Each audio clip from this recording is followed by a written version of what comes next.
Bien, chicos, ya vamos a dejar los tres primeros libros donde hablábamos más que nada de avances tecnológicos, científicos. Todo el avance de la tecnología ha cambiado el mundo. Eso ya lo pronosticó Alvin Toffler y otros autores también lo están llevando adelante. Ahora les voy a dar un tema que pensaba no darlo, pero lo voy a dar para molestarlos un poco, siquiera. Este, es un tema molesto cuando uno lo lee porque hay muchas versiones, muchas opiniones a favor o en contra, sí, WhatsApp. Pero es un tema bonito si uno lo sabe más o menos leer y digerir bien.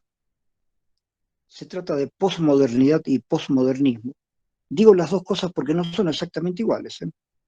La posmodernidad es una cosa que la vamos a explicar y el posmodernismo es otra cosa derivada de la posmodernidad que lo vamos a explicar. Hay un par de libritos que yo les he dejado fotocopia que más o menos se pueden leer bien, son más o menos entendibles, pero también pueden buscar en internet. Van a ver que hay bastante sobre esto, con, con algunas opiniones contradictorias, porque el posmodernismo ha resultado ser algo muy interesante, muy bonito, pero también muy criticado y muy discutido. Eh, a ver, un autor importante para entender lo que es la posmodernidad es Foucault, Michel Foucault. ¿No es cierto? Ustedes lo conocen, se escribe Foucault, Foucault, Michel Foucault. Este señor es un filósofo, se lo puedo decir filósofo, como estudioso, como analista, que hizo varios libros criticando justamente la modernidad. ¿A qué vamos con esto? Ustedes han visto que Alvin Toffler criticaba la segunda ola, porque es una ola mecánica, en la cual el paradigma de la segunda ola es la fábrica, donde hay un horario rígido, donde hay una posición rígida del obrero, donde todo tiene una estructura que no se puede modificar y entonces la persona tiene que adaptarse a esa estructura. Y yo les dije que la universidad, así como la conocemos, en general, también participa un poco de esa segunda ola, porque la universidad está estructurada de una manera muy rígida, tiene muy poca flexibilidad. eh, la carrera está dividida en años, cada año en semestre, cada semestre tiene 5 materias, cada materia tiene un docente, cada docente tiene horarios y aulas. Eso es lo corriente, lo normal. Entonces ustedes tienen que pasar aulas, en ciertas aulas, en tantos días, con tal profesor de tal hora, y cuando pasen un semestre habrán vencido 5 materias y otro semestre tal vez otras 5 materias, etcétera, etcétera. Está todo diagramado como para que todo sea hecho paso a paso.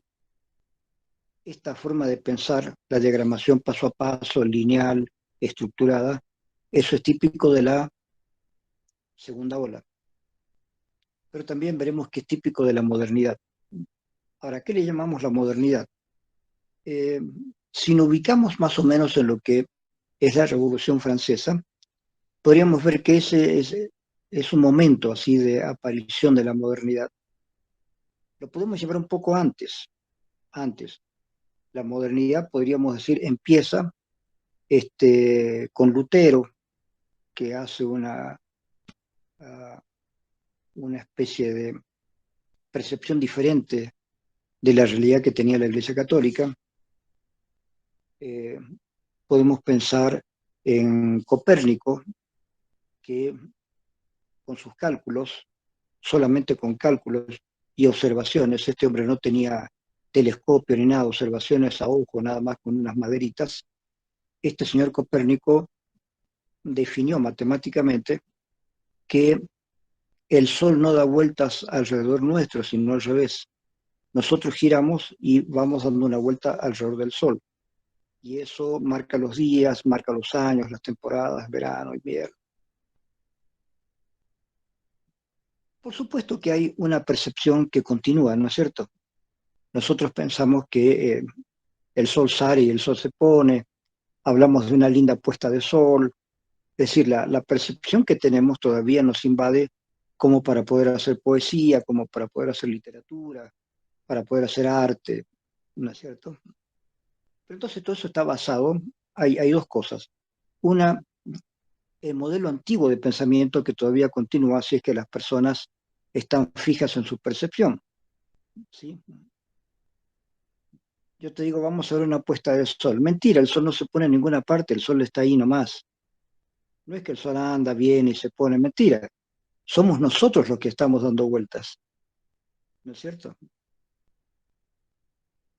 Si tú ves que el sol se está poniendo en el oeste, quiere decir que tú te estás dando vueltas hacia el este. Es la Tierra en la que está girando, ¿sí? Si ves que el sol se va poniendo, es porque tú te estás yendo hacia atrás y ya no lo ves. Eso es. Ver una puesta de sol en realidad es ver una puesta de tierra, una vuelta de tierra. Cada puesta de sol es una vuelta de tierra. La tierra está dando vueltas y está dando vueltas hacia atrás de donde tú estás. Tú estás viendo al sol y tú con la tierra se están yendo hacia atrás. Por eso es que crees que el sol se pone. No se pone en ninguna parte, el sol sigue ahí, tranquilo. Nosotros damos vueltas. Un asunto tan banal como este fue muy difícil discutirlo y se necesitó Copérnico para discutirlo. Ahí podemos pensar también que empieza ya la modernidad, con el pensamiento científico, que le da una cierta racionalidad a un pensamiento que antes era puramente religioso.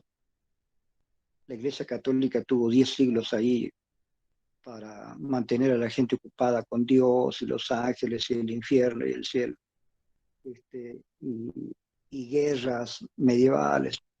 Entonces esa Edad Media, que se le llama Edad Media, ha sido bastante oscura en muchos aspectos. Y lo que llamamos Edad Moderna es una edad como se le llamó el siglo de las luces, ¿no es cierto? A este siglo XVIII, siglo de las luces. ¿Por qué? Porque esto de las luces, porque se pensó que la época religiosa, especialmente católica, fue muy oscura, hubo mucho oscurantismo. ¿Oscurantismo en qué sentido? En el sentido de que la iglesia no dejaba que progresara la ciencia, ponía ciertos límites al arte, a la literatura, a la filosofía. La iglesia era como un peso así muerto, así terrible. Entonces, el renacimiento que va a generar la edad moderna es un pensamiento más racional, no se basa en la fe, sino en la razón, y da paso a la ciencia y a la técnica. Eh, no es que antes no hubiera ciencia para nada. Lo mejor que podemos ver en esta cuestión muy complicada de cómo filosofar acerca de esto es que durante la Edad Media, ¿sí?, europea, los árabes, que estaban incluso en España, los árabes crearon ciencia, tecnología, es decir, los árabes ya estaban en un renacimiento, los chinos también, chinos, japoneses, árabes, ya estaban todos en cuestiones que Europa no estaba. Europa estaba dominada por la Iglesia Católica y estaba como en una especie de noche oscura, así, terrible. Los árabes no, los árabes estaban construyendo ciencia. Una gran parte de la matemática que nosotros conocemos fue desarrollada por los árabes en esa época en la que en el resto de Europa no pasaba nada. Este, los chinos ya habían inventado el papel, habían inventado un cierto tipo de imprenta, este, tenían una cierta idea de la brújula, tenían una cierta idea de muchas cosas los chinos. Más bien se ha copiado cosas de los chinos. Pero bueno, es importante que con la aparición de la ciencia con Copérnico y allí la astronomía, todo adelante, aún con la negativa de la iglesia, pero ahí empezó una ciencia que se fue desarrollando. Después, la imprenta ha sido importantísima para poder publicar libros. Imagínense, si antes los libros eran solamente manuscritos y estaban solamente en algunos lugares como las iglesias, la gente tenía que caminar para llegar a tal iglesia, a tal templo, donde había el libro tal, manuscrito, ¿sí? Y tenían que leerlo ahí y llevarlo a la memoria para después decir, en este libro se dijo tal cosa, tal autor dijo tal cosa, yo no estoy de acuerdo, sí estoy de acuerdo, bla, bla, bla, bla. Pero con la aparición de la imprenta se pudieron imprimir muchos libros para mucha gente. Y ahí era mucho más importante aprender a leer. Por eso Lutero, que crea la iglesia protestante, protesta contra la iglesia católica. Lutero, ¿qué hace? Traduce la Biblia, el Nuevo Testamento, lo traduce al alemán, porque antes estaba solamente en latín. Lo traduce al alemán y aprovecha que justamente Gutenberg acaba de inventar la imprenta con tipos móviles, letritas móviles, es decir, que se puede usar la misma letra en varias partes. Eh, Ahí aprovecha entonces Lutero y hace imprimir la Biblia, por lo menos la parte que le interesa, la parte cristiana, y hace escuelas para que la gente pueda leer. Entonces el aprendizaje de la lectura, de la escritura, y el poner la Biblia en alemán para que el ciudadano común, que tiene ganas de saber qué pasa con su propia religión, lea, que cada uno lea. Es más, en un principio se permitió hasta cierto punto una libre interpretación de los textos, no una interpretación rígida de la iglesia. Así que la ciencia, por un lado, la reforma con la aparición de la imprenta y la oportunidad de leer, imprimir libros y leer, y que cada persona haga libros con su pensamiento, independientemente del pensamiento de la iglesia, todo eso fue revolucionario en su época. A esta aparición de otra clase de arte, de literatura, este, que se podía imprimir y mucha gente podía leer, la ciencia, cierto aviso de técnicas o tecnologías. A todo esto se le llama la modernidad. ¿Cuándo se afianza la modernidad? Cuando hablamos de un modelo filosófico de modernidad. Con Kant. Kant, el filósofo alemán, es el que hace una especie de análisis de la razón. ¿Sí?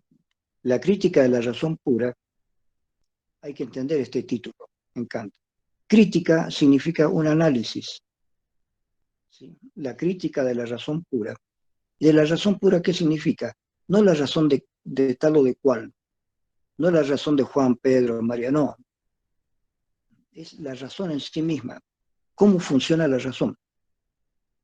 Primera vez que a alguien se le ocurre decir cómo razonamos y cómo funciona la razón. La razón entendida como algo que está fuera de nosotros y al mismo tiempo dentro de nosotros. Nosotros tenemos percepciones, pero razonamos. Pero ese razonamiento no es cualquier razonamiento. Tiene pasos, hay una lógica. Entonces, Kant busca de qué manera trabaja la razón. Por eso se llama crítica, crítica en el sentido de un estudio crítico sobre la razón pura, no la razón de Pedro o de Juan, sino la razón en sí misma. Hay algo que llamamos razón y esa razón tiene un funcionamiento. Es como si Kant hubiera creado un modelo cibernético de la razón. ¿Cómo funciona la razón? La razón en sí misma. ¿Qué es la razón? ¿Cómo funciona? Así, así, así, así, así. Gracias a la razón tenemos ciencia. ¿Por qué tenemos ciencia? Porque la razón, cuando la dejan trabajar, trabaja de esta manera.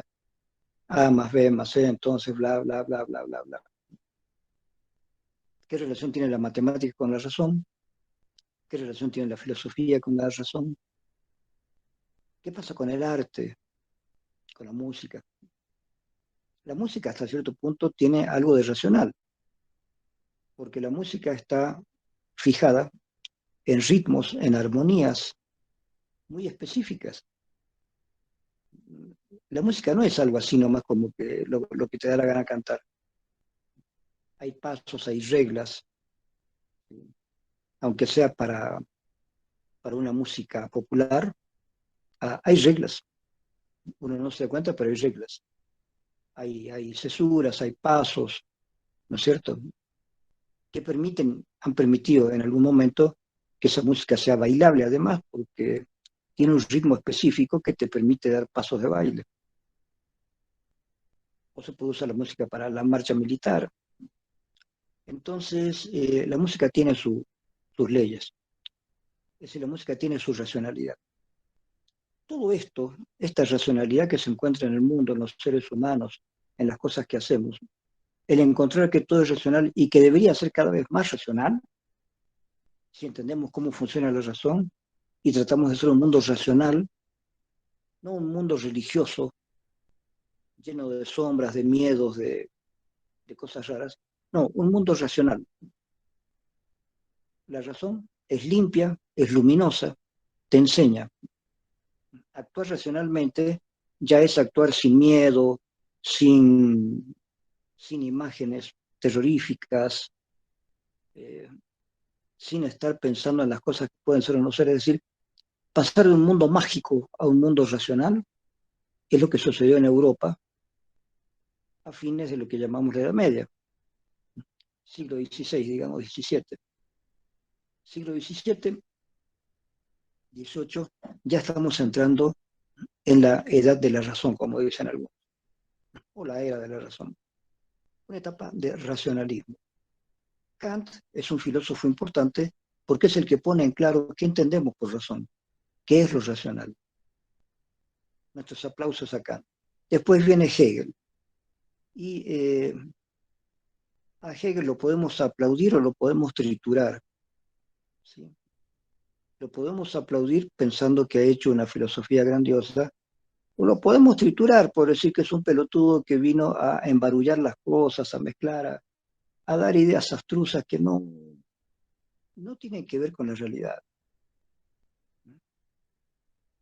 Pensar eso también es pensar que Marx, que se basó en Hegel, ha hecho cosas que no tienen que ver con la realidad, ¿sí? Entonces, todo eso fue la modernidad. Criticar todo eso es obra de la posmodernidad. La modernidad fue la era de la razón. Y necesitábamos esa era de la razón. Está bien, porque antes era la época de las sombras, de la intuición, del miedo, de las fantasías terroríficas. La iglesia con el asunto del diablo o con el asunto del pecado, el castigo de Dios. Tienes que hacer esto, si no Dios te va a castigar. Cuidado con el sexo, cuidado con esto, cuidado con esto, cuidado con esto, cuidado con esto. La iglesia llena de mentiras y llena de estupideces eh, pervirtió a la humanidad durante casi 1000 años, así, espantoso.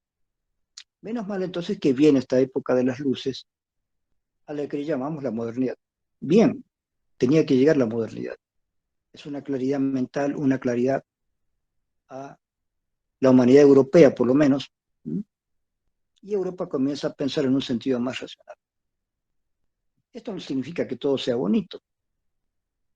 Toda esa edad de la razón europea coincide también con el momento en que los europeos descubren lo que llamamos América, descubren que en América hay oro y plata, con el oro y plata ellos hacen monedas, esas monedas sirven porque el oro y la plata no son fáciles de falsificar, entonces con monedas no falsificables ellos pueden generar más comercio, el comercio se entusiasman los comerciantes porque hay una moneda eficiente, eficaz, que son monedas de oro o de plata, ¿sí?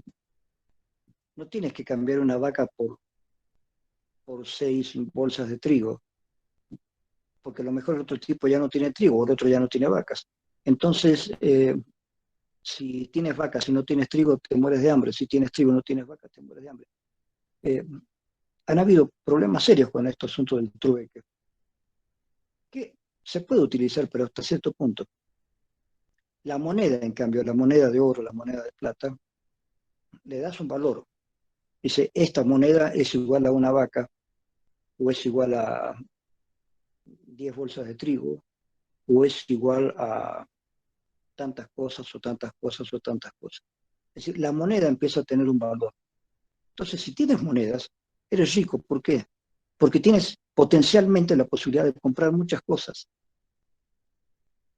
Un montón de monedas equivale a un montón de vacas, un montón de trigos, un montón de muchas cosas. Puedes comprar todo.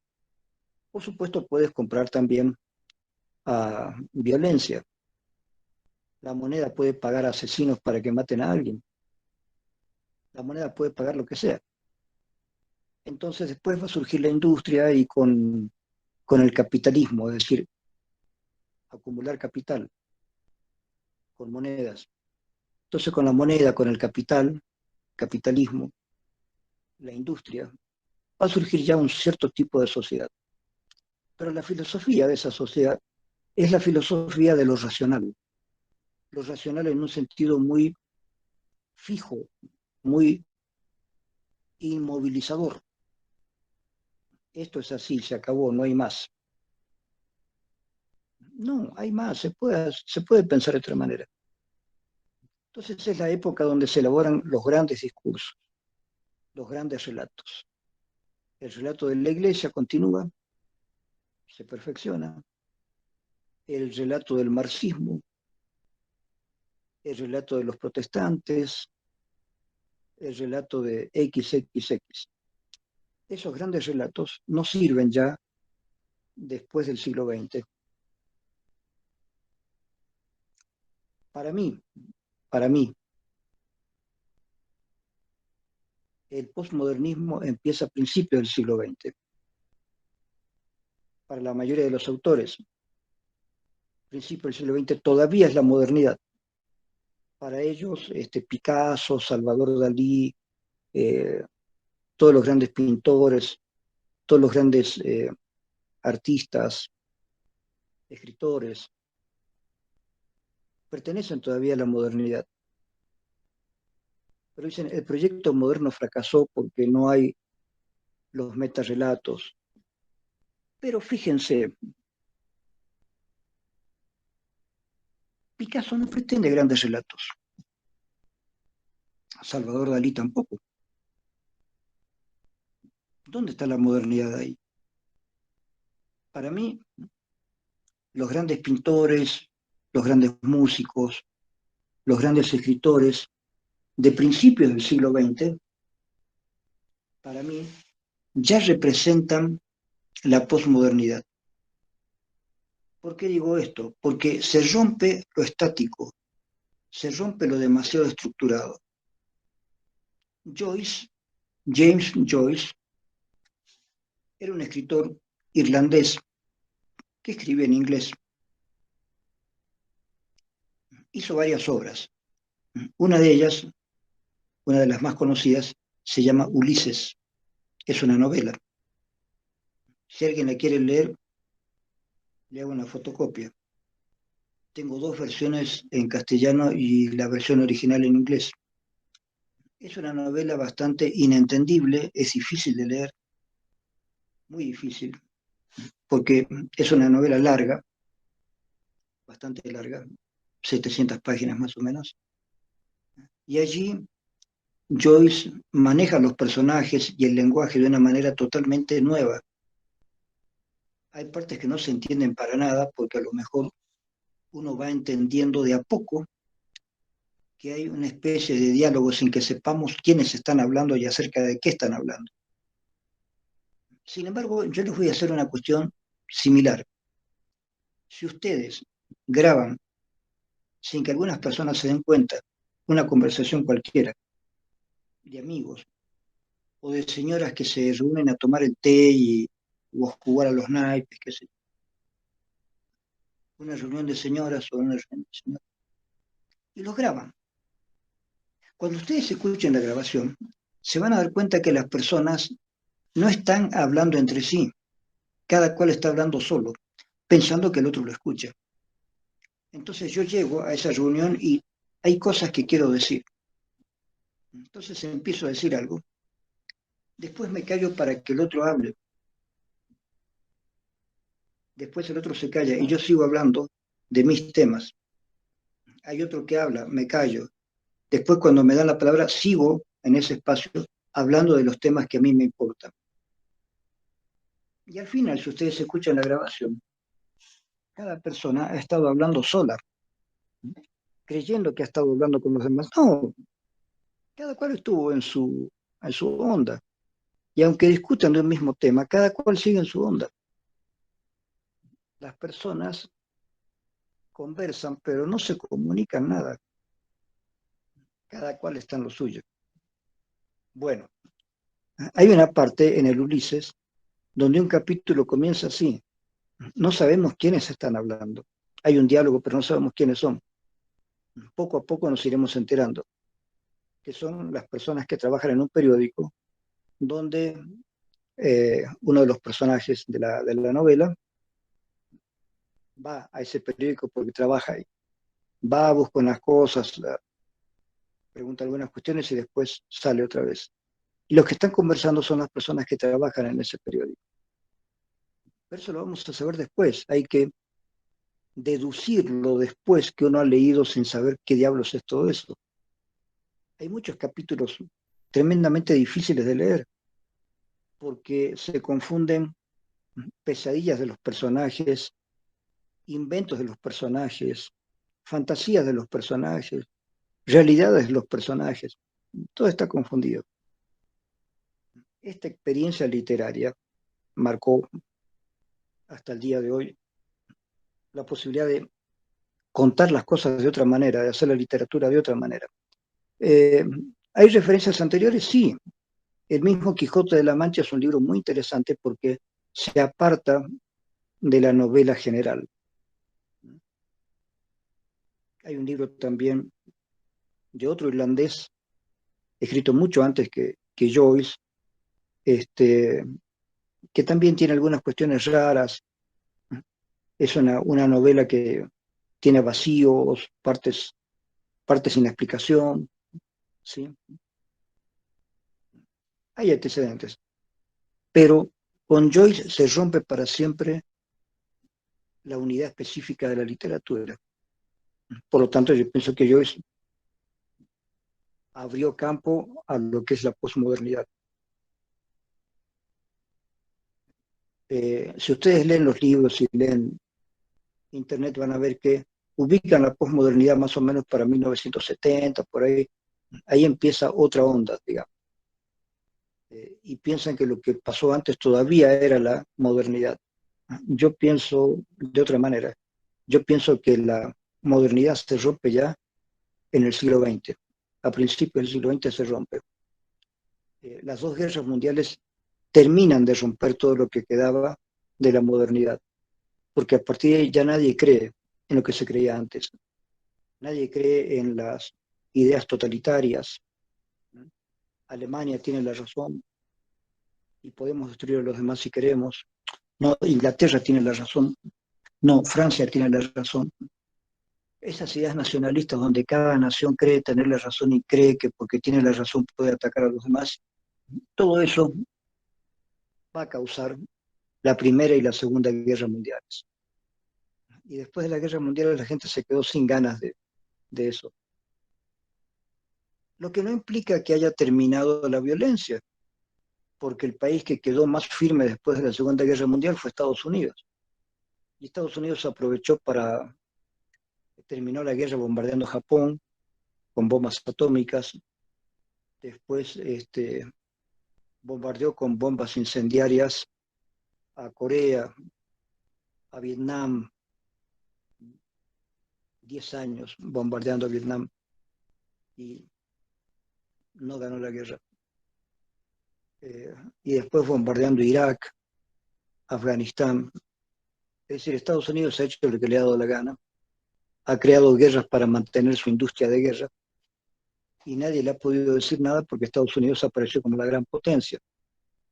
Rusia, que era la otra gran potencia, hace años que ya dejó de ser comunista y ya ha aplicado un modelo tipo capitalista.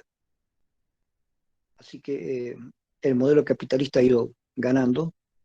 Los chinos se mantienen como comunistas, pero al mismo tiempo como capitalistas.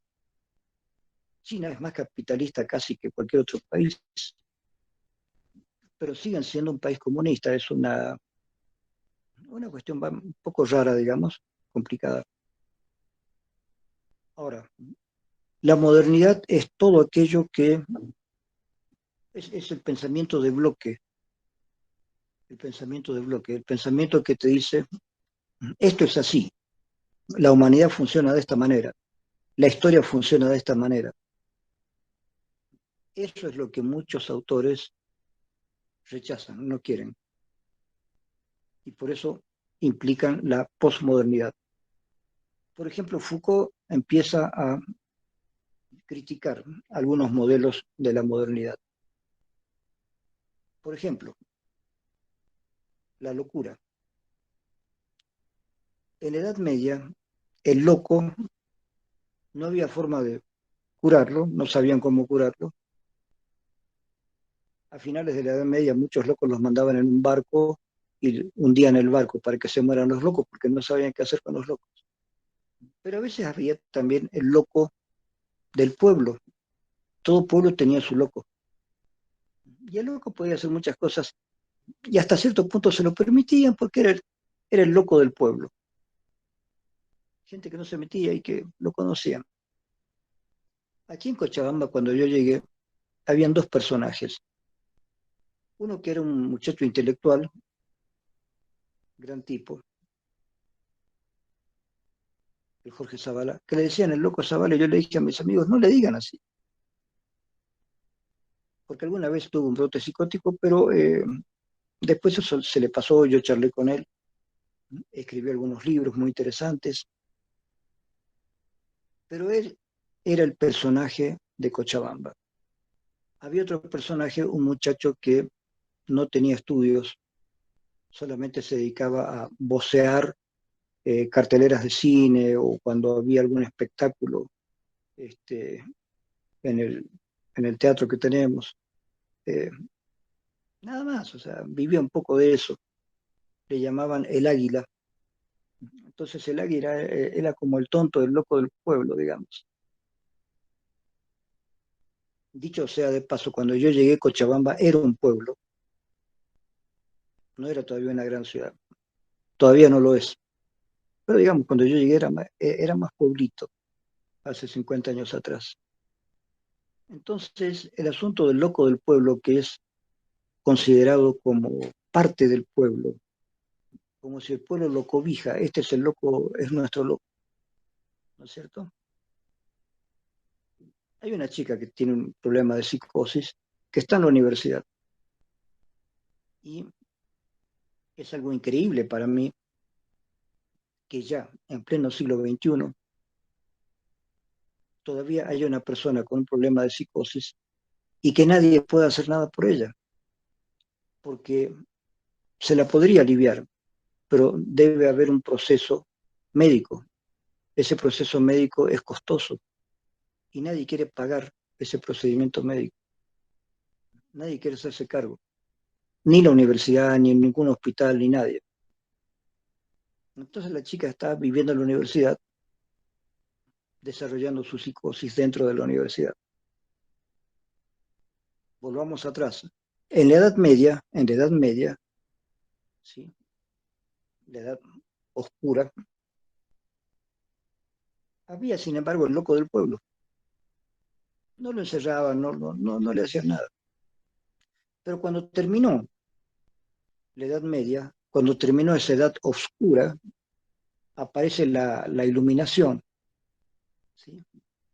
El siglo de las luces, 1700 y tanto, el siglo de las luces. ¿Por qué las luces? Las luces en la filosofía, en la ciencia, en el arte, el siglo de las luces. Pero en el siglo de las luces, poco a poco los locos van a ser encerrados en lugares llamados manicomios. Entonces, ¿qué hay que hacer los locos? Los locos no sirven a la sociedad industrial que se está desarrollando. Entonces los locos van a un lugar que se llama el manicomio. Listo. Hay personas que no se adaptan a la sociedad que estamos haciendo. Van a la cárcel. Listo. Track. Las personas que hacen esto, van a la cárcel. Los locos van al manicomio. Los enfermos van al hospital. Los niños van a la escuela. se crean las universidades. Los que estudian cosas específicas van a la universidad. Se van buscando lugares para cada cosa, ¿se dan cuenta? Esa racionalidad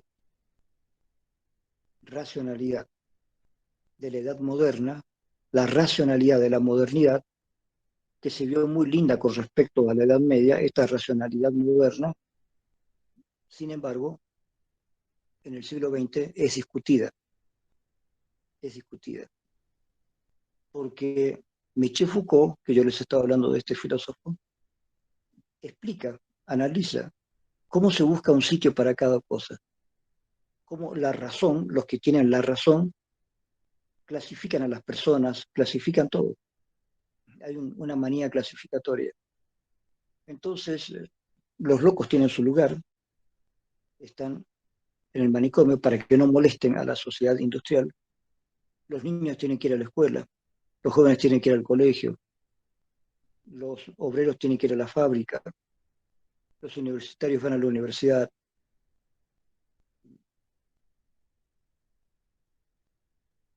¿Saben cuál es la lógica más interesante donde aparece una cuestión estructurada, pero que te da la sensación de libertad? El supermercado.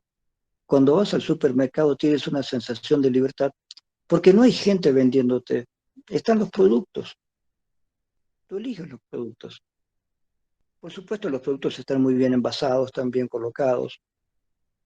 En algunos lugares hay especialistas que te dicen cómo poner cada producto en cada lugar para que sea más atractivo para el cliente. Ustedes se dan cuenta que cuando das toda la vuelta y llegas a la caja para pagar, ahí en la caja, en la última parte, ya antes de salir del supermercado, hay chocolates, hay dulces, hay un montón de cosas que tú dices, ah, me olvidaba de esto. Es la última tentación. Y la última tentación funciona. Ah, chocolates, me compro. Ah, esta cosita, me compro. Esas cositas de último momento que te las venden porque están ahí. Tú dices, ah, qué interesante, sí, esto me llevo. Antes de la caja. Entonces todo está diagramado. Tú crees que eres libre, no eres libre. Vas a comprar, pero vas a comprar un par de cosas y terminas comprándote 10 o 12. Yo recuerdo las veces que he ido a la Argentina, este, a la casa de algunos tíos. Fui a la casa de un tío, recuerdo, y necesitaba un paquete de mantequilla, nada más. Y yo como voy cada tanto a la Argentina, cada muchos años, ya ni sé cómo anda todo eso. Entonces le pregunté a mi tía si no había mantequilla, no, no había. Y yo le dije, ¿dónde puedo ir a comprar? Porque hay muchas tiendas de barrio allá que a una cuadra, 2 cuadras tienes la tiendita y puedes comprar un paquete de mantequilla. Mi tía dice, no, no, no, vayan al súper con tu tío. Pero no, ¿para qué? Bueno, mantequilla nada más. Mi tío sacó el auto, fuimos a un supermercado que quedaba relativamente cerca de su casa, que podíamos abrir a pie. Además, fuimos al supermercado y si querés mantequilla, aquí hay, ¿cuál querés? Y había una pared enorme, toda clase de mantequillas, un montón de marcas de mantequilla, 100.000 paquetes de mantequilla. Yo quería un paquetito de mantequilla, nada más. Listo. Bueno, compramos mantequilla. Y después de eso, mi tío, por estar ahí nada más, vio y compró esto y esto y esto y esto y esto y esto y esto y esto. Fuimos por un pequeño paquete de mantequilla y volvimos con un montón de cosas. Yo le digo a mi tío, ¿estás loco? ¿Para qué estás con una? No, no, no, son ofertas, es interesante. La idea de la oferta, que también la tienen los norteamericanos. La idea de la oferta. Mira, esto está más barato. Por esta semana, estos son los precios para estas cosas. Cómprate, aprovecha. Y la gente va y compra. No lo necesita, pero lo compra porque está barato. Se lo lleva a su casa. No lo necesita, pero lo tiene. Era barato, había que comprarlo. Hay gente en Estados Unidos que tiene un montón de cosas, aunque no las necesite. En la parte de abajo de su casa, muchos norteamericanos tienen una especie de subsuelo y ahí guardan mercaderías, cantidad de cosas.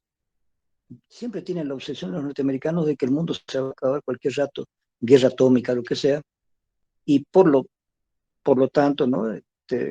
Tienen sótanos con todo. Si pasa algo, una tormenta, una guerra, lo que sea, van a ir al sótano y ahí van a subsistir durante algún tiempo, porque tienen de todo. Y por eso compran cosas. Cada tanto renuevan el sótano, compran más cosas. Y la gente compra.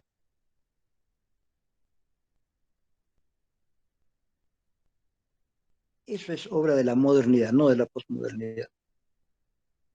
La modernidad es el capitalismo que te hace comprar cosas que no necesitas. Por lo tanto, la posmodernidad va a otro campo. La posmodernidad va al campo de basta de aquellas cosas que parecen ser uh, invencibles, de aquellas cosas que parecen ser definitivamente increíbles, que nosotros tenemos que creer, que nosotros tenemos que pensarlas, adquirirlas, obedecerlas. Esos grandes relatos, el gran relato tanto de la religión como el gran relato del marxismo. Estamos en la historia y la historia va a cumplir estos pasos y los obreros se van a rebelar y va a haber la gran liberación y vamos a llegar al comunismo, vamos a llegar a esto, bla, bla, bla, bla. Cuando te dicen, hagamos esto y vamos a llegar a esto, cuando te hablan de un objetivo a cumplir y que ese objetivo le va a dar un sentido a la humanidad, ahí es cuando los posmodernos dicen, cuidado, cuidado, nos están metiendo en una idea fantástica, una idea también plomiza, la idea de algo que se va a producir y que nosotros vamos a estar ahí y nos vamos a salvar. ¿A salvar de qué?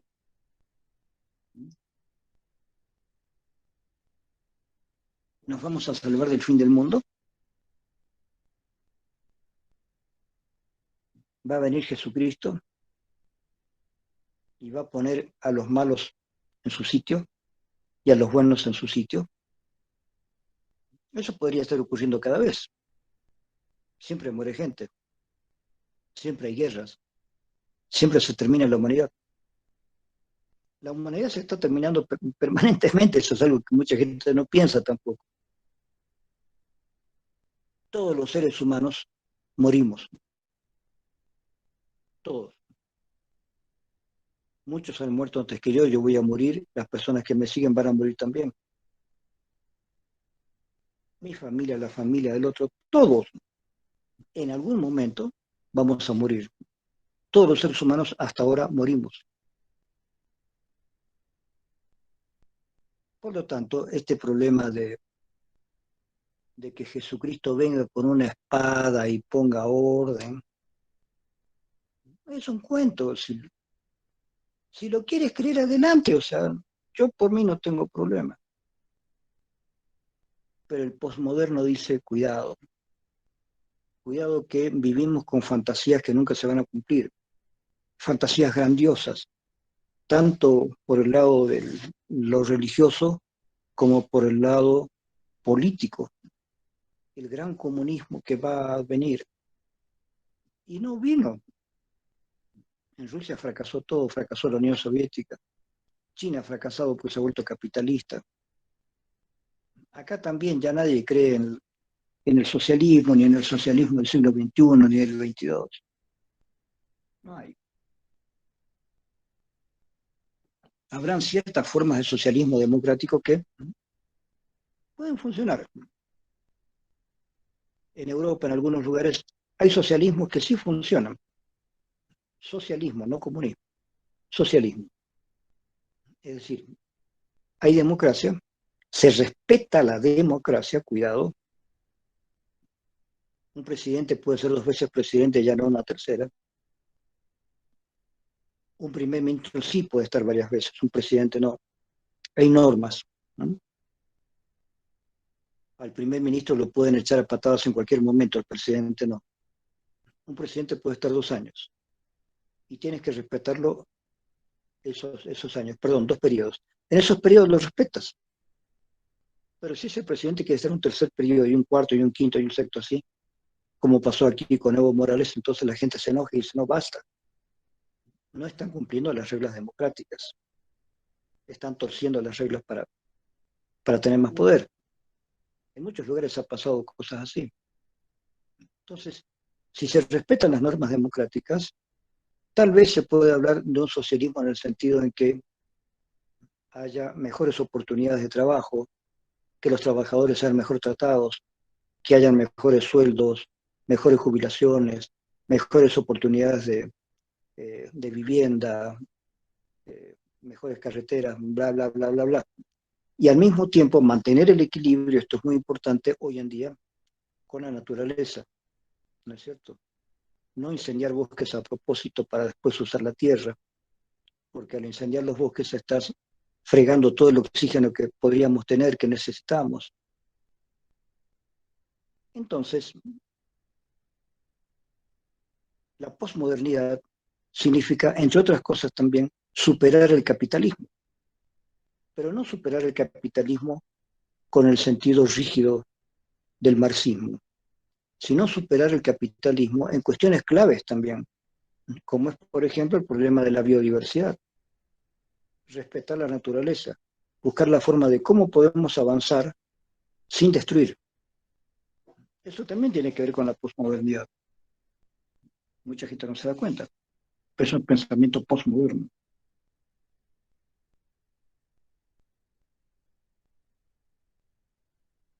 La gente que está luchando para preservar la naturaleza, para que no se maten a los animales, para tener una mejor salud, buscando los alimentos que son necesarios. Por ejemplo, hay muchos médicos, bueno, yo más o menos me he convencido de eso ya siendo mayor, de que hay determinadas cuestiones como el gluten, que está por demás, no solamente en el pan, sino en muchas cosas, en muchos alimentos. El gluten, el azúcar, los lácteos, el alcohol, son malos para la salud. Entonces, buscar alimentos que no tengan gluten, que no tengan azúcar, y que no sean, buscar alimentos sanos que no sean esos. Eso también es parte de la posmodernidad. Ya todo esto, ¿en qué consiste la posmodernidad? Consiste, como diría Foucault, en no creer en ciertos relatos fatalistas o relatos economicistas que ha creado el capitalismo y que en el siglo XX ya la gente no lo soporta. Por ejemplo, no es cuestión de encerrar a los locos, es cuestión de comprenderlos y curarlos, saber qué es lo que tienen. Esto es un avance, ¿no es cierto? Leyendo a Foucault, uno puede entender a Ronald Laing, porque Ronald Laing estuvo más o menos en la línea llamada antipsiquiatría. No fue Ronald Laing el que creó el término antipsiquiatría, fue otro psiquiatra amigo de él. Pero la antipsiquiatría no quería matar a los psiquiatras, sino que quería que los psiquiatras dejen de usar los métodos antiguos. Los psiquiatras utilizaron métodos de choque de muchas maneras. Una de las cuestiones que se hacía en el siglo XVII, creo, XVIII, que lo hacía un médico que fue famoso, se llamaba Darwin, era abuelo del Darwin que conocemos nosotros, y él hizo la famosa silla, la silla de Darwin. Metían al loco en una silla, lo ataban y hacían girar la silla. La silla giraba, giraba cada vez más fuerte, hasta que al loco le salía sangre por los oídos, la nariz, la boca. Esa sangre que pulsaba el loco era la sangre impura. Entonces, después que salía la sangre impura, se suponía que el loco se curaba, por lo menos durante un tiempo. Claro, el loco no se curaba, el loco quedaba hecho tiras. Entonces obedecía las órdenes porque no tenía ni fuerzas para pelear. Eh, pero ellos creían de que eso era bueno, la famosa silla de Darwin. O si no, ¿qué hacían con los locos? Para que haya un impacto emocional. Los ponían en una especie de ascensor con rejillas y en esa jaula, la metían de pronto en agua helada y otra vez la subían. Entonces el loco o los locos que estaban adentro sufrían el agua helada y después los sacaban. Agua helada y otra vez los sacaban. O había un médico que simplemente hacía que los ataran a los locos y les echaban agua encima. Él llegó a ser famoso porque una vez lanzó, qué sé yo, 200 y tantos baldes de agua a un loco para que reaccione. Después hubieron los métodos de shock, el shock insulínico, insulina para que le dé un ataque y después le sacan para que se recupere. Después el electroshock. El electroshock lo inventó un italiano que había visto cómo en un matadero hacían que las vacas pudieran avanzar con un choque eléctrico. Había un aparato que le ponen a las vacas, les da un choque eléctrico y eso las hace avanzar. Entonces, pensando en cómo se lleva a las vacas al matadero, a este tipo se le ocurrió que podía hacerse un choque eléctrico con los esquizofrénicos para que ciertas sustancias químicas que aparentemente se han quedado atrapadas ahí circulen. Y así hubo el electroshock. Aquí se ha aplicado el electroshock. No sé si todavía se aplica, no sabemos. Es probable que sí. Todos estos métodos son métodos agresivos, son métodos malos. Por eso se creó la antipsiquiatría. Yo durante mucho tiempo he sido antipsiquiatra, he odiado a todos los psiquiatras como psicólogo. He dicho que los psiquiatras mismos estaban locos, porque los métodos que ellos hacían eran más crueles que la enfermedad misma. He peleado contra los psiquiatras. Hasta que ahora ya se han descubierto medicinas que todavía son discutibles, pero son medicinas que hacen un tratamiento más suave comparado con los tratamientos anteriores. Ahora, ¿qué podemos pensar del loco? Podemos pensar lo siguiente, el loco nos molesta, queremos tener una ciudad ordenada, queremos tener una sociedad ordenada. Yo puedo entender que en esa sociedad ordenada, los asesinos, los ladrones, los violadores, son gente molesta. Los pondremos en la cárcel, bueno, ya, listo. ¿Y el loco? ¿Qué hacemos con el loco? ¿Y a quién llamamos loco? ¿Cuáles son las características de un loco? ¿De qué tipo de locura estamos hablando? Si el esquizofrénico no te hace daño, ¿para qué lo metes en un manicomio? ¿Para qué? Ah, yo sé para qué. Porque no puedes hacerte cargo de esa persona. Entonces no puedes hacerte cargo de los viejos, ahí está el asilo. No puedes hacerte cargo de los locos, ahí está el hospital de locos. Que hagan lo que quieran con el loco, que lo investiguen, que experimenten con él, no me importa. Entonces cada persona va teniendo su lugar. La modernidad es hacer un lugar para cada cosa. Es clasificar a la gente, a los animales, a la naturaleza, y a cada cosa darle un lugar y un destino. Esto lo necesitamos, esto no lo necesitamos. ¿Quién manda la racionalidad de lo que necesitamos y lo que no necesitamos? El capitalismo naciente. Entonces hay una suerte de ver, pero no es el capitalismo. Vamos un paso más allá. es el racionalismo descubierto y al mismo tiempo impuesto en el siglo XVIII, 1700 y tantos, que dio origen a la Revolución Francesa, al ascenso de la burguesía, a modelos racionalistas para todo. Ese modelo racional, para explicar todo, para hacer todo, ese modelo racional puro es el que quiere superar la posmodernidad. La posmodernidad dice, no, señores, hay personas diferentes y hay que aceptar que hay personas diferentes. Buscaremos la forma de aceptar al loco, al homosexual, al que no puede entender matemáticas. Todo el mundo debe tener su lugar. No hay que sacarlo de la sociedad. Hay que hacer una sociedad integrada con las personas que pertenecen a la sociedad.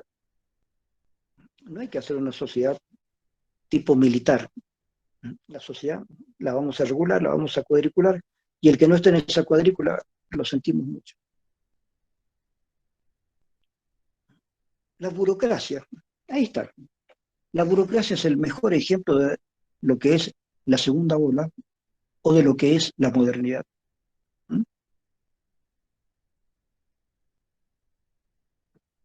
Por ese motivo es que yo he estado muy esperanzado con la cibernética, la informática, ¿no es cierto?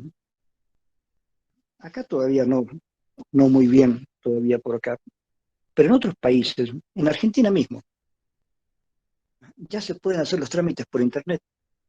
No tienes que ir a hacer cola a las 2 de la mañana, 3 de la mañana.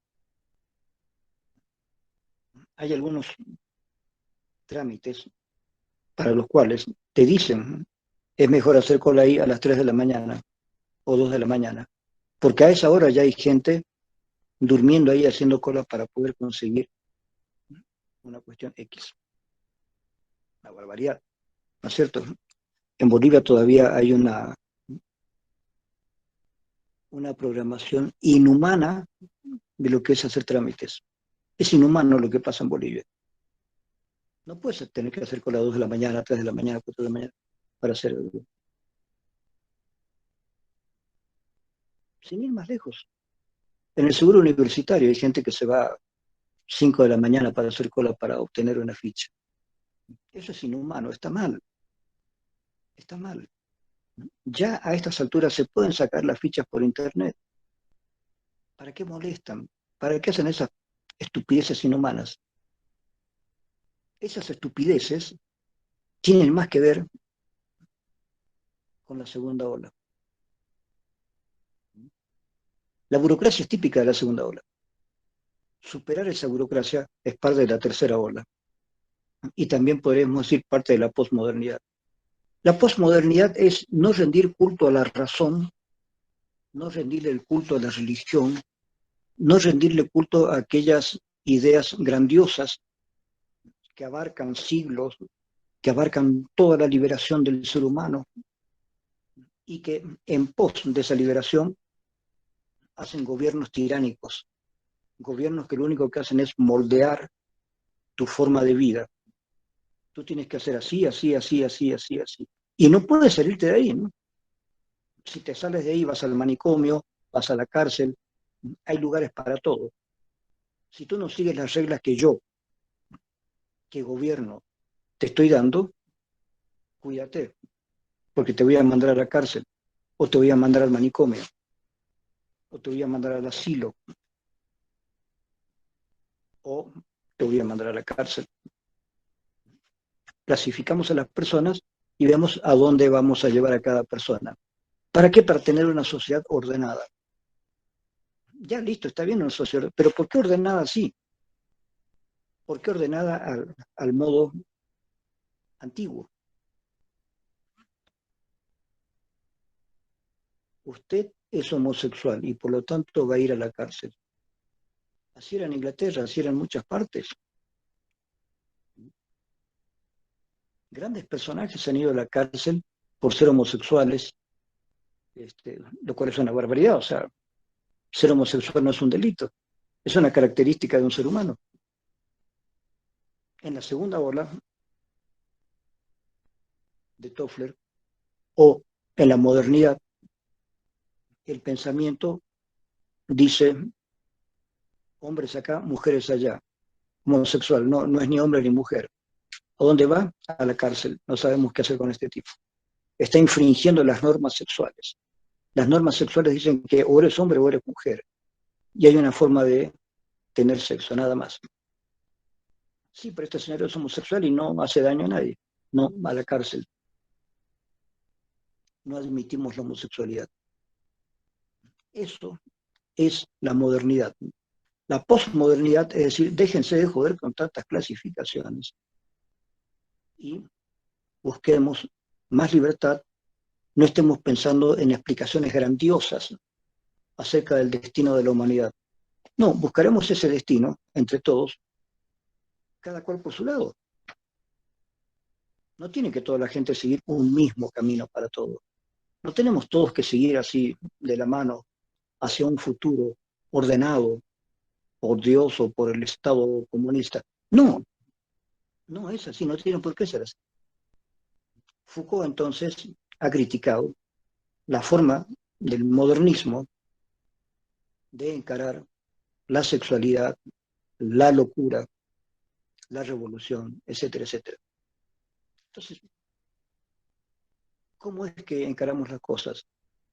De una manera así, un poco, ¿cómo podríamos decir?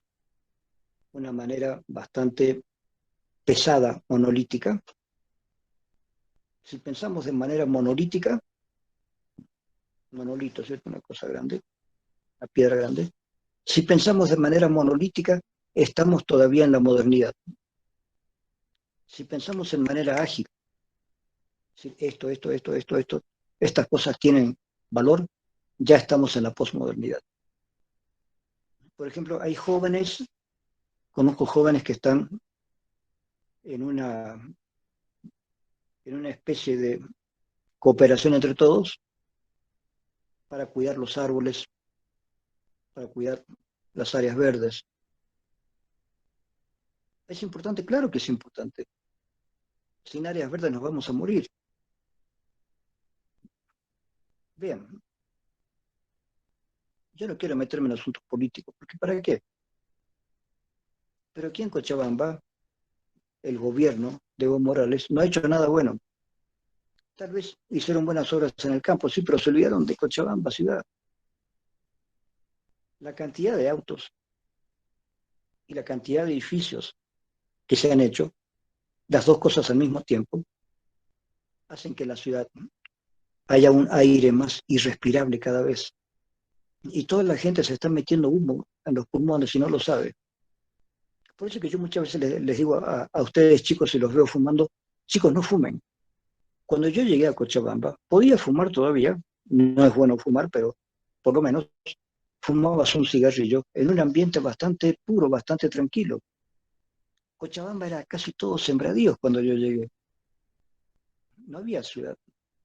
Cochabamba era un pueblo. Entonces podía fumar porque era un pueblo, porque habían casas bajitas, pocos autos. Podías fumar. Te iba a hacer daño igual, pero menos que en una ciudad donde hay cada vez más edificios, hay cada vez más autos. No sabemos si esos autos son autos buenos o malos en cuanto a su capacidad de carburar ahí una forma de petróleo. Ojalá que hayan más autos eléctricos, eso sería interesante. Pero mientras tanto, Cochabamba se está volviendo una ciudad tóxica. Es tóxico vivir en Cochabamba. No se puede vivir en Cochabamba.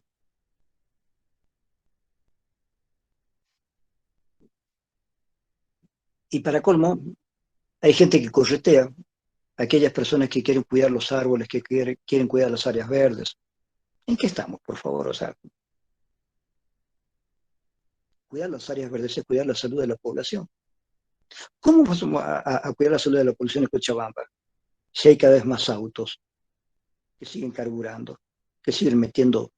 Hay autos que parece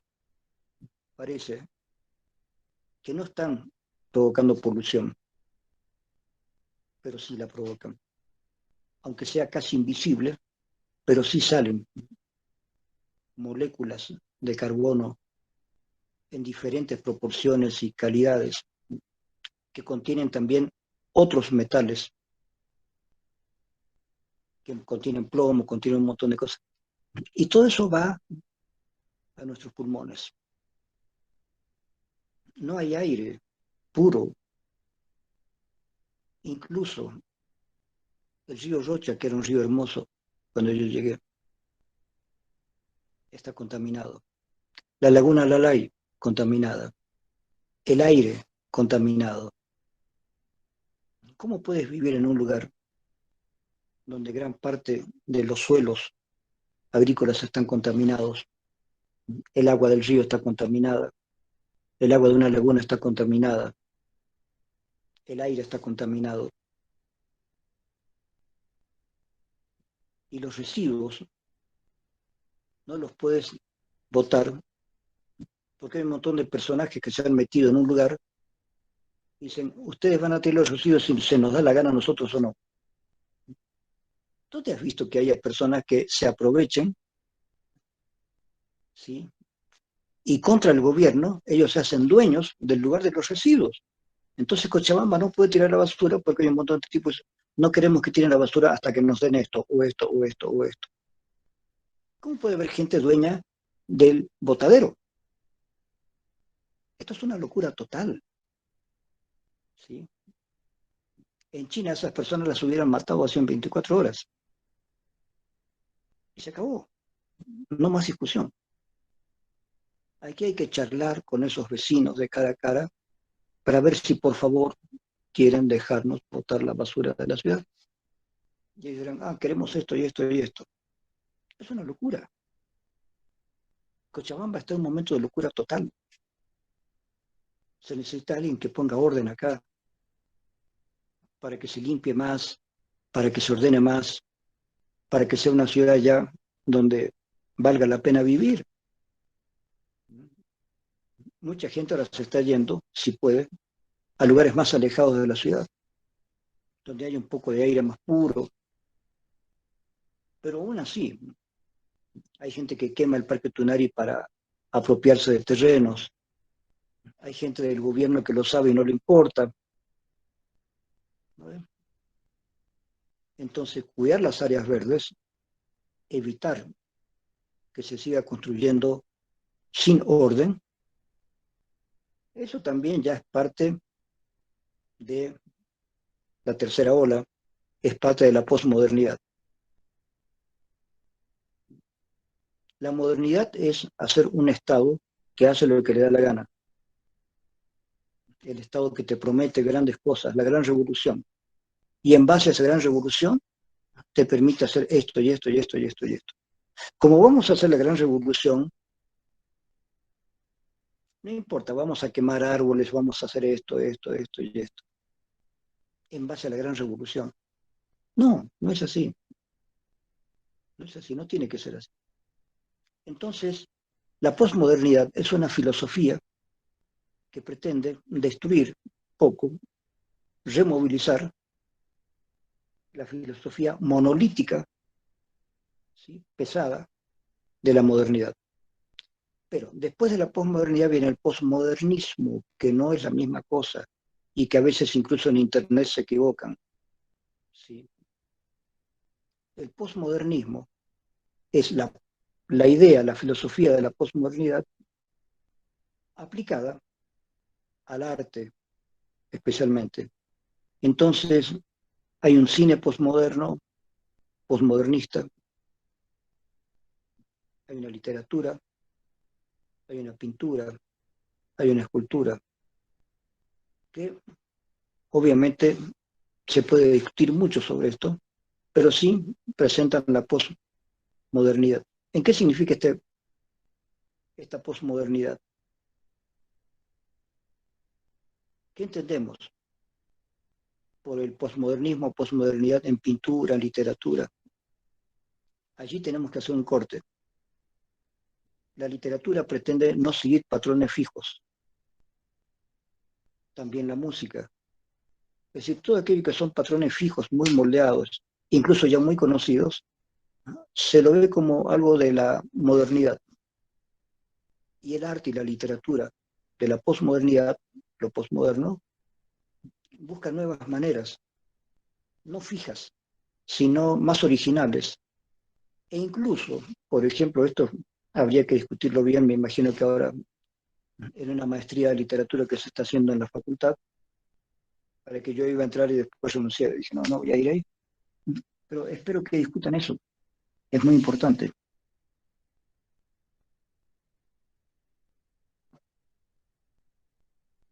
La literatura posmoderna es una literatura que no sigue patrones fijos, sino que se reinventa a sí misma permanentemente. Una novela, que a la mitad de la novela se reinventa y empieza a contarse de otra manera, y antes de terminar se cuenta a sí misma de otra manera. Eso, por ejemplo, es una novela posmoderna, es interesante. O novelas en las que el lector tiene que intervenir. Por eso yo digo que este asunto de los tiempos de la posmodernidad hay que fijarlos de nuevo. Por ejemplo, Rayuela es una novela de un autor argentino, Julio Cortázar, y tiene una cuestión muy bonita, Rayuela. El autor te dice, hay dos maneras, hay muchas maneras, pero por lo menos dos maneras de leer esta novela. Una manera es siguiendo los capítulos desde el principio hasta el final, así como vienen ordenados, y hay una parte que usted la puede dejar leer o no. Hay otra manera, si usted sigue las indicaciones que yo le doy. Si usted sigue las indicaciones, esa otra parte también se incorpora. Entonces, si lees los capítulos como él te dice, empiezas a leer el capítulo 50 y tantos, de ahí te vas al capítulo 2, de ahí te vas al capítulo 40 y tantos, de ahí te vas al capítulo 18, etcétera, etcétera. Hay un orden interno en la novela, que el autor dice, si usted sigue este orden interno, usted va a leer una novela. Ahora, puede leer así los capítulos en el orden tal como están, y ahí usted va a leer otra novela. Entonces, son formas de hacer intervenir al lector. Cortázar quería que el lector pueda intervenir, que la literatura no sea fija, que hayan juegos donde el mismo lector interviene y el lector forma su propia novela, porque dice, usted si quiere puede leer los capítulos como quiera y ahí va a tener una novela diferente. Por eso se llama Rayuela. La Rayuela es un juego en el que uno va este, jugando con una piedrita que se va colocando en una figura en el suelo. Y uno va saltando y va agarrando la piedrita y chequeando las casillas. Pero lo interesante para mí en lo postmoderno es la libertad de acción en pintura, en literatura, en música, una cierta libertad de acción donde hasta cierto punto la persona que es el destinatario de eso tiene libertad. Yo tengo libertad para leer una novela de varias formas posibles. Qué lindo. O sea, el autor ha hecho las cosas de tal manera que va al principio de lo que es un verdadero arte. ¿Cuál es el principio de un verdadero arte? Darle la libertad a una persona para que se salga del mundo ordenado en que vive y pueda fantasear, que pueda hacer otras cosas. Hay muchas cuestiones también que se han hecho en Internet. Son juegos en los que una persona se mete y ella tiene libertad para movilizar su propio juego. Eso aplicado a la literatura o a la pintura, al arte, es muy lindo porque se recobra la comunicación entre el artista y el público, y una libertad del público para meterse en la obra de arte, casi como si la obra de arte fuera de él también, ¿no? Como si el público participa, o por lo menos tiene la impresión de que participa, en la obra de arte. Entonces, Rayuela es la obra de Cortázar. Pero también tú puedes meter los capítulos como quieras y vas a obtener tu novela, la novela tal como tú quisieras que fuera. Eso para mí, por ejemplo, es posmodernidad. Darle a la persona su mundo dentro de este mundo. No obligarla a creer en una teoría fantástica, pesada como plomo, que no la puedes mover. ¿No es cierto? Hay sistemas religiosos en los que tú no puedes mover nada. Ya están hechos. Lo único que tienes que hacer es creer y nada más. El marxismo y muchas formas de comunismo se volvieron así también. Se volvieron como pirámides así enormes, que no las puedes mover. Las puedes mirar, puedes pasear ahí, pero no puedes mover nada. Tomen ustedes al posmodernismo como la posibilidad de esa movilidad permanente, donde cada uno de nosotros no deja de ser uno mismo al participar de otra cuestión que te propone el arte o la literatura o las nuevas filosofías. Vamos a hablar un poco más de esto. Le voy a dedicar a esto un par de clases, 3 clases nada más. Pero yo quisiera que ustedes entiendan que la tercera ola, aunque está escrita de una manera mucho más simple porque se refiere a determinadas cuestiones de la aparición de la cibernética, pero tiene mucho que ver con esto. La tercera ola sí tiene que ver con la posmodernidad. Sería muy interesante que ustedes me lo discutan en un examen o en una práctica, que me digan, licenciado Barraza, le voy a demostrar que la tercera ola no pertenece a la posmodernidad, sino a la modernidad. ¿Por qué? Por esto y esto y esto y esto. Ah, bien. Si tú me haces un buen trabajo, donde más o menos me puedes demostrar algo que tú crees, aunque yo no te crea, te pongo 100. ¿Por qué te pongo 100? Porque te has dejado para hacer un trabajo en el que tú crees y lo has ordenado y le has dado más o menos un orden interesante, que no es el orden común, que no pertenece a las ideas ya trilladas, es original y tiene sentido. A lo mejor no te lo creo. Yo te digo, mira, tal vez eso no sea posible evidenciarlo o fabricarlo, qué sé yo. Pero es bonito, es interesante. Te pongo un 100. ¿Mm? Si me hablas las cosas que siempre hemos hablado, te pongo un 90. Pero si me hablas y yo me doy cuenta que no has leído nada, que no has investigado nada, que no tienes la más perra idea de lo que estás hablando, te voy a aplazar. Así de fácil. Entonces, yo voy a dar tal vez una clase más sobre posmodernidad. No quiero extenderme mucho en esto, no les voy a exigir demasiado en esto, pero si yo siguiera dando clases, yo me voy a jubilar, pero si yo siguiera dando clases, creo que tomaría la posmodernidad desde el principio de la materia. Ojo, la posmodernidad está muy discutida. Ustedes pueden hablar con alguna persona y le van a decir, no, la posmodernidad no existe, esos son unos locos que creían bla, bla, bla, bla. Pero no, ustedes vean en internet que son varios los locos y no estaban tan locos. Lyotard es casi como el papá de la posmodernidad. No lo inventó él, pero él insistió más con el tema. ¿Por qué me gusta Lyotard? Porque el mejor libro anterior de Lyotard a ese es un libro sobre fenomenología. Lyotard era fenomenólogo, escribió un libro muy lindo sobre la fenomenología y después escribió sobre la posmodernidad. Así que si alguien cree que la posmodernidad no tiene que ver con la fenomenología, ñato Lyotard, que escribió uno de los mejores libritos sobre fenomenología, después escribió un libro sobre la posmodernidad.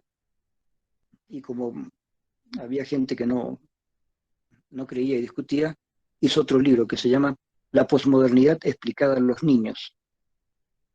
Mentira, por supuesto, no está aplicada a los niños, son cosas muy difíciles de entender, pero lo hizo él con una ironía, digamos, ¿no? Si no entendieron así, se los voy a explicar así.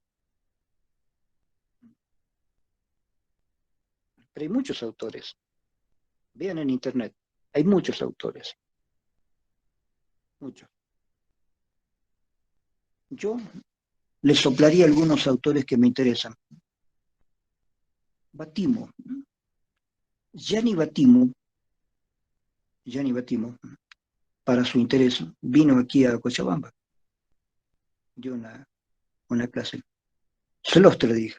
Zizek no me gusta mucho, Flavo Zizek, un europeo que es psicoanalista lacaniano, es la parte que no me gusta, y también marxista, o sea que, no sé, algunos lo ponen así como un tipo interesante, a mí me interesa Zizek.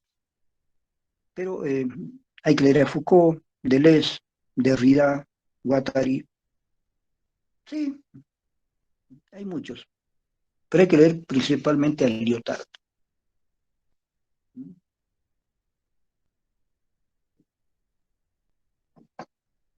Les estoy botando algunos apellidos solamente para que vean que en realidad hay mucha gente metida en este asunto de la posmodernidad, a favor, en contra, neutro, etcétera. Hay de todo. Para algunos la posmodernidad no existe, es la misma modernidad en otra etapa. Sí. Eh, si ustedes, vean, agarren, agarren en su computadora o en su celular, agarren ustedes la Wikipedia. Vamos a una cuestión sencilla. Wikipedia, busquen modernidad y posmodernidad. Ahí van a ver todos los nombres y cómo se escribe, quiénes son, bla, bla, bla, bla. Está bastante bien explicado. Y ahí van a encontrar también muchos otros sitios donde se habla de modernidad y posmodernidad, y ahí van a ver nombres también. ¿Sí? Eh, por supuesto, nadie les puede exigir a ustedes que lean a cada uno de los autores que aparecen ahí, porque algunos además son autores difíciles de leer. Hay que dedicarse a esto. Pero, por ejemplo, Humberto Eco ha explicado algo de esto en algunos de sus libros. ¿Sí? Eh, también Humberto Eco ha pescado alguna cuestión de la posmodernidad. Pero yo digo, ustedes si hacen un cierto símil, cuidado que no es tan perfecto, un cierto símil entre segunda ola y modernidad y tercera ola y posmodernidad, yo se los acepto, ¿eh? No es un símil perfecto, pero yo, en mi materia, les voy a aceptar ese símil. Modernidad y segunda ola, posmodernidad y tercera ola. ¿Sí? Les voy a aceptar ese paralelismo para que no entremos en cuestiones muy complejas. Eh, ¿Qué otra cosa les voy a aceptar? Les voy a aceptar que hay un paso normal desde la fenomenología a la posmodernidad. ¿En qué sentido? En que solamente desde la fenomenología puedes entender bien la posmodernidad. No desde el psicoanálisis, eso es mentira. Hay psicoanalistas lacanianos que se han abierto un poco a entender estas cosas. Está bien, está bien. Pero el psicoanálisis de Freud todavía es un proyecto moderno. Todavía le interesa clasificar a la gente. Eh, está bien. Si quiere leer a Zizek, está bien, no hay problema. No me gusta Zizek, pero está bien. Eh, pero bueno, hay un pasaje de la fenomenología hacia los estudios posmodernos. ¿Y por qué te digo eso? Porque justamente a Lyotard es un autor que escribió uno de los mejores libritos para explicar qué es la fenomenología, y él mismo después se ha dedicado a hacer libros sobre qué es la posmodernidad, lo posmoderno. Entonces te das cuenta que la fenomenología te permite ver algo interesante como la posmodernidad. Otras líneas no creo, pero la fenomenología sí te permite eso. Por eso es que dentro de la materia fenomenología yo tengo toda la libertad para poner un tema como la posmodernidad, porque te puedo demostrar que desde la fenomenología puedes entender la posmodernidad mejor que de cualquier otra disciplina. La fenomenología, ¿qué hace? Agarra un fenómeno y lo estudia como fenómeno en sí. Es decir, la fenomenología no tiene atrás una ideología que te obliga a pensar de una manera determinada. La fenomenología, acuérdense, comenzó por ser un método nada más. El método fenomenológico de Husserl. Entonces, la fenomenología es un método que te permite analizar cualquier cosa. Es como si yo te dijera, un microscopio te permite ver gérmenes. Un vidrio común no te permite ver gérmenes. Un microscopio sí te permite ver gérmenes. O te permite estudiar algo casi atómico. Hay microscopios interesantísimos. O te diría, un telescopio sirve para ver tales cosas. Pero, cuidado, las imágenes que tenemos del universo actuales no han sido vistas con telescopios, chicos. Los telescopios ahora, los grandes centros para chequear el universo, reciben radiaciones. Entonces analizan esas radiaciones, analizan sonidos que les llegan. Y esos sonidos después, poco a poco, los van convirtiendo en imágenes para tener una idea de cómo es el universo que nos rodea y que no lo podemos ver. Por mejores telescopios que tengamos, no los podemos ver. Son estrellas muy distantes, son cosas muy grandiosas. Entonces llega el sonido, llega la vibración de esos mundos. Captamos esa vibración y la descomponemos en un sistema vibratorio que le damos nosotros una imagen. Entonces ya no hay observatorios, ya no existe el observatorio para ver todo el universo. Todo el universo se puede adivinar mediante energías que nos llegan y que las transformamos después en algo óptico, en algo visual. Hay personas maravillosas, hay una mujer astrónoma que ha hecho toda una matemática como para poder hacer una imagen posible de un agujero negro. No se puede ver un agujero negro, pero ella ha captado con mucha paciencia todas las ondas que llegaron a partir de la posibilidad de chequear un agujero negro. Y con eso ha construido, de manera muy difícil, cómo podría ser un agujero negro y cómo es la imagen posible. No hemos visto el agujero negro, pero tenemos una imagen. En eso estamos hoy en día. La ciencia hoy en día ya no es la ciencia directa de que ves una imagen y dices, esto pasa, no, es más complicada, mucho más complicada. Incluso tenemos que tomar en cuenta cuestiones que no vemos, como la materia oscura. Hay algo que no sabemos qué es y le han llamado la materia oscura. Pero parecería que la materia oscura es parte de un universo más grande que no podemos ver. Es un universo en el cual el universo que conocemos podría estar sostenido por ese universo que no conocemos y el cual está hecho con la materia oscura. Estamos en los límites de lo visible, incluso de lo fácilmente imaginable. Todavía no nos podemos imaginar la teoría de la relatividad. No es una teoría imaginable, es una teoría de lo calculable. de lo que se puede intuir a través del cálculo, no intuir a través de la percepción común. Por eso a veces hay películas, hay alguna película de ciencia ficción que son difíciles de entender porque incorporan estas teorías últimas. Y eso, ya van a ver ustedes, también lo vamos a colocar en la posmodernidad. Teorías que no se pueden entender como antes, porque implican cálculos que una de dos, o hacemos ese cálculo porque tenemos mente matemática, o intuimos lo que ese cálculo dice que podría pasar. ¿Sí? Listo, chicos, hasta aquí la clase de hoy. Ya saben, hagan preguntas, las preguntas que quieran, vayan al internet para esto. Hay un par de títulos que yo tengo en la fotocopiadora ahí, pueden leer esos libros, y también pueden buscar en internet todo lo que encuentren. Listo, chicos, hasta la próxima. Chau, chau.